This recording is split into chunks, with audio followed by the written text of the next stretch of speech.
Hi, I'm Pooja. I'm a women's leadership and executive coach, and what follows is today's coaching insight. Thanks so much for watching. Are you having a hard time taking the time to build your strategic muscle?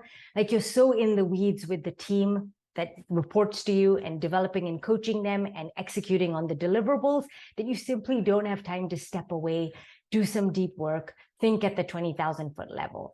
What may be happening, and this often happens with a lot of my clients, is it's this move from being a manager to essentially being a leader. Because when you're a manager, especially when you're a new manager, your goal is really to try to be the best manager you can be, meaning you're there to answer questions for the people on your team. You're there to coach and develop them, give them great feedback, and make sure they're getting what they need and they're engaged in their work and performing well. However, as you continue to grow into the organization, especially when you go to a director, VP, and then even beyond level, your primary goal is to not think like a manager, but is to think like a leader. And what that means is you have to be able to push the people under you to perform at a higher level. You have to bring them along with you, if you will, and get them to think on your feet.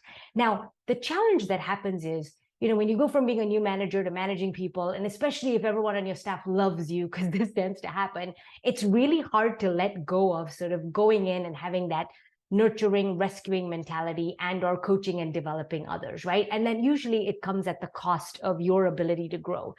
Another way this also shows up is, frankly, when we're a bit of a control freak. I'm guilty of this too, right? Where you take pride in doing the work that you do, and it just seems like too big an effort to then train someone else to pick it up, and or worst case scenario, see them not do as good a job as you would to do it.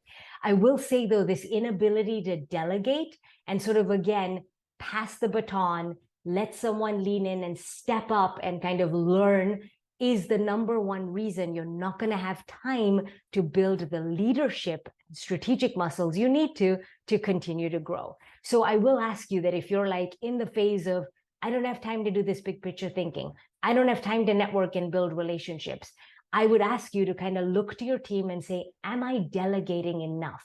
Am I holding on to things that I shouldn't be? The work that's on my plate, is it truly a case of I am the only one on my team that can do it?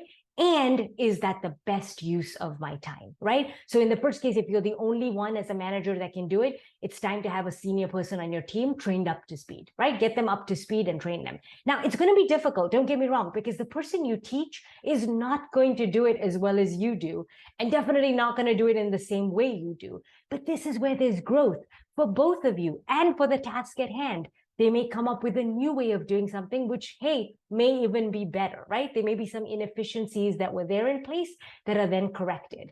So I ask you to sort of take a look in, be like, am I holding on super tightly to what I have and then trying really hard to grasp and get at what the next level, but I'm burning out in the process? I would guarantee that you need to delegate more, give yourself a little bit more time to then move and grow to the next level. I hope that was helpful. Until next time.